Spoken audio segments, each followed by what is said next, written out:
So now you've got your show uploaded and ready to go, but let's talk a little bit about promotion. I mentioned tags and categories and SEO and things like that. Those can definitely be helpful, but what I have found personally, and this is just my own personal experience, but I've been a podcast fan for a very, very long time, and I've noticed this to be the case. I consume podcasts very differently from something like YouTube, where, for example, I'll go to the YouTube homepage, and I do have my subscriptions, but I also look at all the recommended stuff and find new things that way.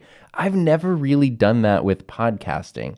The way that I've found podcasts since like 2005 has always pretty much been either word of mouth or from a podcast mentioning another podcast, meaning a friend will tell me, hey, check out this podcast. I think you really like it. Did you hear the interview with this person on this show? You should go check that out. Maybe something will pop up in the news where it's like, this person was on a podcast and this thing happened. You should go listen to that episode. Or more commonly on social media, someone will share a link to a podcast episode that they like. I trust their opinion, so I'll check that out. And that's oftentimes how I will discover new podcasts. Now, that is just me. I know I don't speak for the whole world, but I think what that emphasizes is how important word of mouth is with podcast promotion. So it's very important for you to advocate for your show on social media. It doesn't mean you're just dropping links, what do they call it, post and ghost, where you just drop the link and leave.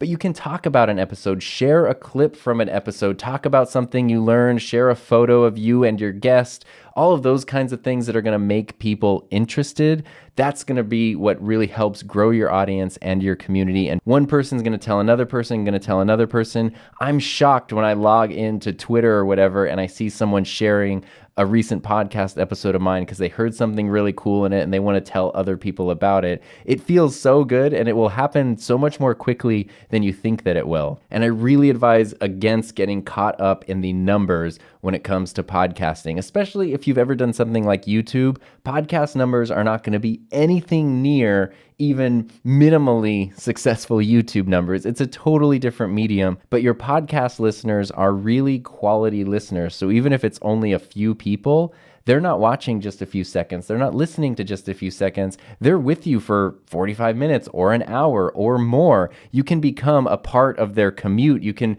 become a part of their life and their routine.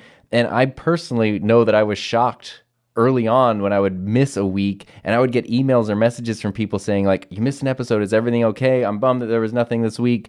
I was like, I'm surprised anyone even notices this show is not here.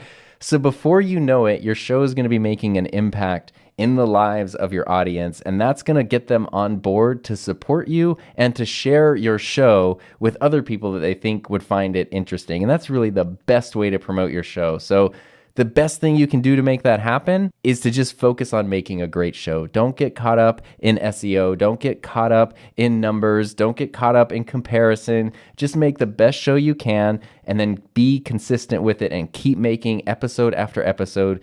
And you'll be surprised at how fast things will grow. One thing we haven't really touched on is a way to bring guests into your show and listeners into your show while you're not recording live with them. And that means having them submit stuff.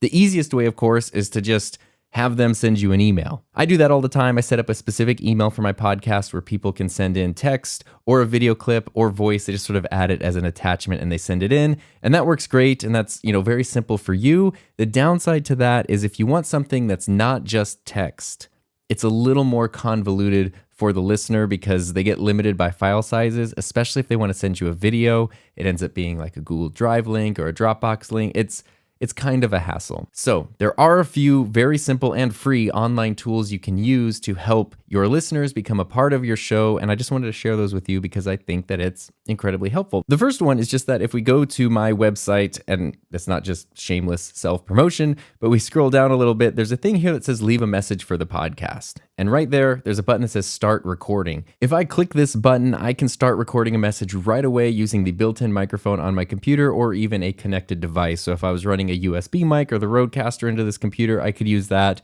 if I wanted to make sure I had the best audio possible, or I could just use the speaker on whatever device I'm using this website on. When the person's finished recording, it will automatically be saved, and then I, as the podcast host, will receive an email that lets me know I got a new message, and then I can log into an account and see all of the messages. I can listen to them, delete them, download them, play them, whatever I need to incorporate them into a show, and this is all through something called SpeakPipe. I did have a paid version for a while, but I wasn't really using the features of it. The biggest one was that you could customize the colors. That's what I like. So instead of being this orange, I can make it my specific shade of blue. And then it got rid of this thing here that says free voicemail widget. You know, it sounds a little janky to be like, look at the free thing I'm using right now. But otherwise, this has worked great for me. And so SpeakPipe is an awesome way to incorporate this just into your website. You can create a link on SpeakPipe. If you don't have a website, you can just send people to your SpeakPipe link and they can send you messages. But it's also very, very easy to just embed right on your website. And that makes it so simple. I can just tell people in my podcast, go to this URL, scroll down, and then submit your message right now. And since I've started doing that, I've gotten a lot more listener engagement with my show, and it's so fun to have people's actual voices in the show. I'm not just reading an email or a message from them, but we're actually hearing them. And so when you're done talking about a topic, you can say, hey, I would like to hear what you think about this. If you have something, go submit a voice message right now, and that works incredibly well. Another option, which you may or may not be familiar with, it's been around for a while, is Google Voice. What Google Voice does is it kind of gives you a phone number that is sort of like a phone number and sort of not. And what I mean by that is you can have it forward to your actual phone. So if you wanted to do like a call-in show, but you don't want to give out your phone number and you don't want to set up a second business line or something just for a show, you can get a Google Voice number that will forward to your phone. You can give out that number and then it will go to your phone and you can bring people into your show live. But what it also does is it gives you a voicemail inbox. It's not connected with your normal phone carrier or anything. It's almost like an email inbox, but for voice messages. And then just like with a smartphone, you'll end up with a list of voice messages. And that's a way people can call, leave a message, and then you can just play that audio directly from your phone or even your computer into your show or edit it in later. And you can include listeners that way. I did that for quite a while, but the only downside is that Google Voice, you have to use it every so often. Otherwise, they'll delete your number so they can give it to somebody else. And it kept going inactive. So that kind of became a problem for me. It might not be a problem for you. I've really enjoyed SpeakPipe, but those are my two recommendations, SpeakPipe and Google Voice. If you are using Spotify for podcasters, there's a really cool voicemail tool built into that as well. But if you're using another podcast host that doesn't have anything like that, these are two really great tools to bring listeners into your show. We're pretty much at the end here. If you haven't done so already, make sure that you now select your podcast hosting platform.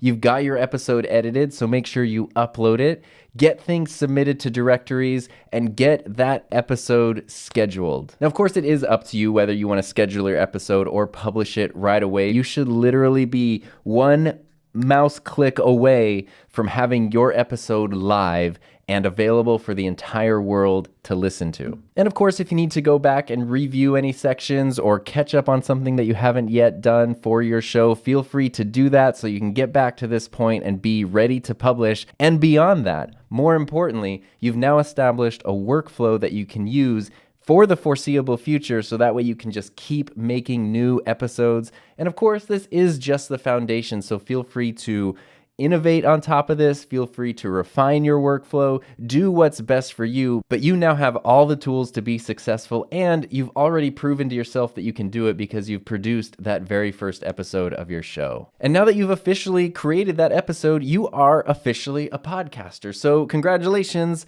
Update that resume. Thank you so much for letting me be a part of your podcast creator journey. It means the world to me. And in fact, for all the hard work you've done, I applaudcast your podcast.